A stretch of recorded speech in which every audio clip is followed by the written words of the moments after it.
Сайн бацгаана уу? Бичлэгийг маань сонсож байгаа бүх хүмүүстээ энэ сайхан шинэ өдрийн мэндийг хүргье. За өнөөдөр хүн аливаа зүйлийн хойноос хөөцөлдөг тусам тэр зүйл нь улам бүр цухтадаг. Харин эсрэгээр тийм зүйл миний хүсэж байгаа зүйл амьдралд маань орж ирэх нь угаасаа тодорхой гэж бүрэн итгээд түүний хойноос хөөцөлдөхөө болоод орхих үед амьдралд өөрөө аяндаа ороод ирдэг гэдэг тухай ярина. Би өмнө нь өөрөө 20-од насныхаа үед маш их ганцаардал мэдрээд ер нь хүнтэй үерхий хартай хүнтэй болъё гэл байнга толгойд тэр эргэлдээл байдаг байсан. Одоо ингээ эргүүлээд бодож байна л та. Тэр үед тэгээд үнэхээр тийм хүсэжсэн хүнтэйгээ уулзраагүй. Яагаад вэ гэвэл би өөрөө сэтгэл зүйн хувьд бэлэн болоогүй. Хүнтэй болвол хүнтэй танилцвал тэр хүнтэйгийн удаан сэтгэл зүйн доктортой харилцаа үүсгэж чадах уу? Ерөөсөө чухал биш. Зүгээр л хүнтэй танилцал тэгэл тэр хүнтэйгээ сайхан болцоонд явбал цагийг сайхан өнгөрөөхөл тэгэл би ганц артахгүй хайрлуулаад жаргалтай сайхан байна. Гэсэн нэг тэрлийн бодогдоод байснаас биш өөр босож юу ч бодогдохгүй ээжээ. Гэтэл яг үнэндээ амьдрал дээр хайр ямар үед үүсдэг вэ гэхээр за өнөхөр тэгж хэнийгэнтэй танилцах тохиолгоод танилцчлаа гэж бодъё. Гэхдээ гол нь тэр харилцаа цаашдаа сайхан сэтгэл тайван доктортой сэтгэл зүйн үндсэн дээр уул суурьтай нөгөө хүнтэйгээ харилцах харилцааны чадвар ерөөсөө хүнээс маш олон зүйлийг шаардж яадаг. Хүнээс төлөвшлийг, сахилга батыг, хүлээцтэй байдлыг, төвчээрийг, хүндлэлийг гэд маш олон зүйлийг тэр хайр дурлал үерхэл нөхөрлөлийн харилцаа шаардж яадаг. Гэтэл тэр зүйлүүд өөрөө угаасаа бэлэн биш байж зөвхөн тэр нэг сайхан догдолсон жаргалтай, зугаатай байх цаг хугацааг нь бодоод хүнтэй болёо, эрэгтэй хүнтэй болёо гэж тэгж хүсчихсэн л байна л да. Ямар нэгэн аргаар хүнтэй л болъё гэсэн зорилго тавьсан үед яг ижлэх нэг аргаа барсан өөр чухал юм байхгүй, өөр өмнө тавьсан зорилгогүй яг нэг тийм хүнийг л ямар нэг аргаар олж авч болно. Тэгээд нэг хоёр тийм хүн нийлчихээрээ тэр харилцаа цаашдаа бүтэлтэй болох магадлал маш бага. Тэгсэн чинь одоогийн өнцгөөс харахаар би зүгээр чин сэтгэлээсээ бусдад хандаад өөрийнхөө хийх ёстой зүйлийг чин сэтгэлээсээ хийгээд өөрийгөө бүрэн дайчлаад байгаадаа сэтгэл маань амар амгалан дүүрэн сайхан жаргалтай амьдарч яхад тэр сайхан хүн орж ирэх амжилт бүтээл орж ирэх гэх мэтлэн тэр бусад сайхан зүйлүүд бол угаасаа ойлгомжтой зүйл гэдэгт бүрэн итгээд амьдраад явж хахад тэр зүйл тохиолдох нь угаасаа л тодорхой. Хүн юу гэж итгэнэ үү бодно уу? Тэр зүйл дээрээ өөрийнхөө хэлбэлцлэр өөрийгөө тэр зүйл дээр аваачиж идэг учраас тэр сайхан зүйл тохиох нь угаасаа л ойлгомжтой. Тэгэхээр яг одоо би ганцаардаад байна. Гэрэлтэй болох гээд ороотой байна. Өөр юу гэдэг юм бэ? Одоо ингээм амжилт бүтээл гарахгүй бол нас минь яваад байна. Гисэн ийм нэг айсан түгшсэн тэр зүйлийг олж аваад дутууга нөхчин гэсэн гордлого тээсэн ийм зүйл бодоод яваад байвал тэр үндсэн хүсэж байгаа зүйл чи амьдралд орж ирэхгүй. Дүүрэн хүнд дүүрэн сайхан мэдрэмж өгсөн дүүрэн юм нь орж ирнэ.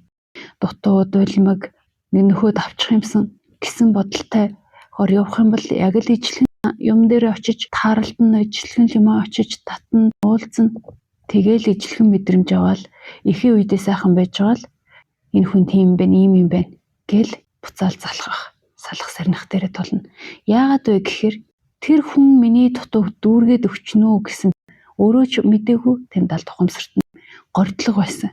Гэтэл бурхан шиг хүн байлаач хүний дотор сэтгэлийг гаднаас нь нөлөөлөд бүрэн дүүргээд өгнө гэж байхгүй. Тэр хүний нөлөөтэйгөр өөрөө хүн тэр доторхоо яг нөхөж болохын үнэхэрийн сайн хүн, үнэхэрийн сайнаар нөлөөлдөг, өөрт нь итгэл, үнэмшил, урам, зориг өгдөг тийм сайхан хүн таарад тэгээд тэр хүний нөлөөгөөр өөртөө төрөх тэр сэтгэлээ, тэр итгэл, энерги дүүргэж авч явах болох юм. Гэхдээ яг шууд утгаараа хүн тэр чинь дүүргэж өгнө гэж байдгүй. Тэгэхээр одоо ингээд нэг тийм л юмтай болчмоор байна. Одоо миний надад тийм л юм дутуу байна. Хань ижил дутуу байна, байшин дутуу байна, амжилт дутуу байна, мөнгө дутуу байна гэж бодож байгаа бол дутуу байж болно. Хүн угаасаа төгсөж чадахгүй. Гэхдээ тэр байхгүй байгаа зүйлээ биш, байгаа зүйлүүдэд хараад надад нэр энэ юм байна. Ийм юм байгаа нь ямар сайхан хэрэг вэ? Ямар аттай юм бэ? Гээд тэр байгаа зүйлүүдэд талархаад за надад нэмээд тийм зүйлүүд амьдралд нь байвал үнэхээр сайхан байна. Гэхдээ Би өөрөө амьдралдаа ийм сэтгэл хангалуун дүүрэн жаргалтай. Бусдад хандах хандлага маань ийм эерэг сайхан, ирээдүйдээ итгэх итгэл маань ийм сайхан, өөрийнхөө чадвар боломжийг хүндэлдэг, хайрладаг, өөртөө итгэдэг ийм сайхан явж хахад миний дутуу байгаа зүйлс аяндаа өөрөө хөгдөөд ороод ирнэ. Би тэрний хойноос адгаж, шаналж, цөхөрж, гуйж, тэр дутуугаасаа болж гансарч, зовж, уйлж тэгж шалдаа буугаад ах хэрэг юусоо байхгүй. Дүүрэн байж чадаалах юм бол угаасаа улам л тэр чин дундлахгүй дүүргэх тэр зүйлүүд нь амьдралд чи урсан орж ирсээр л байх болно. Тэгэхээр нэг ийм тайвширлыг хүмүүс олж яваасай. Жишээлбэл би өнөө өглөө нэг пост уншлаа л да. Одоо 30 жилийн гарцсан. Одоогоор ганц биеэрээ явж байна. Найзуудын маань амьдрал гэр бүл цэцэглээл улам өнөртгөн болоод сайхан амьдраад байна. Би гэдэг хүн 10 жилийн өмнө ямар байсан яг л хэвээрээ одоо ингэж байж байна. Сайхан ажилттай болмоор яах хэвээр яаж ажилттай болдсон болоо гэд битсэн байна л да. Энийг уншингуут л тэр хүний бодолд ямар алдаа байна вэ гэдгийг шууд харагдаж байна. Гэхдээ энэ нь би тэр хүнийг заавал шүүмжлэх гээд байгаа даа биш. Энэ хүн тэрнийг алдаатай бодлоо засчих юм бол зүгээр л байгаадаа ханаад тайвшраад сайхан сэтгэл нь тэгшрээд амьдрал нь тэгшрээд ирнэ гэдгийг мэдж байгаа учраас энийг ярьж байгаа. Би өөр дээрээ л бодъё л доо. Би ингээд хүүхэдгүй ганц биеэрээ өдийг хүртэл амьдарч исэн бол зөвхөн ажлын төрлөө өөрийгөө зориулаад санхүүгийн амьдрал, хувь хүний талаасаа сурч мэдсэн зүйлүүдийн хувьд одоогоос хамаагүй л илүү ахицтай байх байсан. Тэгэхээр тэр хүн дутуу зүйлнэл гэр бүл ханы жил өрөөхөд болохоос биш бусад зүйл дээрээ тэр гэр бүлтэй байсан хүмүүсээс хамаагүй илүү ахиц амжилт гаргасан л байгаа. Тэрийгэ өөрөө олж харахгүй зөвхөн тэр бусдаас дутуу байгаа гэж удаад байгаа зүйл дээрээ анхаарлаа хэтэрхий хандуулж байна. Жишээлбэл би одоо хүүхэд маань бусдаас өөр гэдгийг би бичлэгүүдээр хэлдэг. Би зөвхөн тэрийгэ бодсоор байсан бол одоо өнөөхөл нөгөө зовсон шаналсан над шиг азгүй хүн гэж байдаг болов.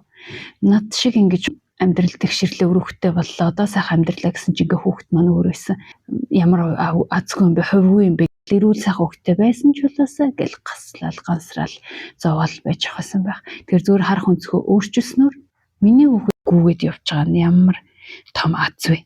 Ингээд үнэхэрийн бүр байнга өвчнөдөө зовж шаналдаг, хэвтэрт байдаг.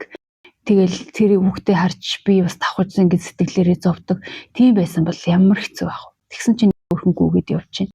Хөдөлгөөс би өөрөө эргээр нөлөөлж чадаалах юм бол хүүхэд маань улам бүр хөгжүүл, улам бүр л чадварлаг болно гэд нөгөө байхгүйд нь биш, байгаад нь анхаарлаа хандуулаад ирэхээр хүний сэтгэл аяндаа тэр байхгүй зүйлийг анзаархаач болоод байхгүй дутуу зүйл байгаа л тэглээгээд явах.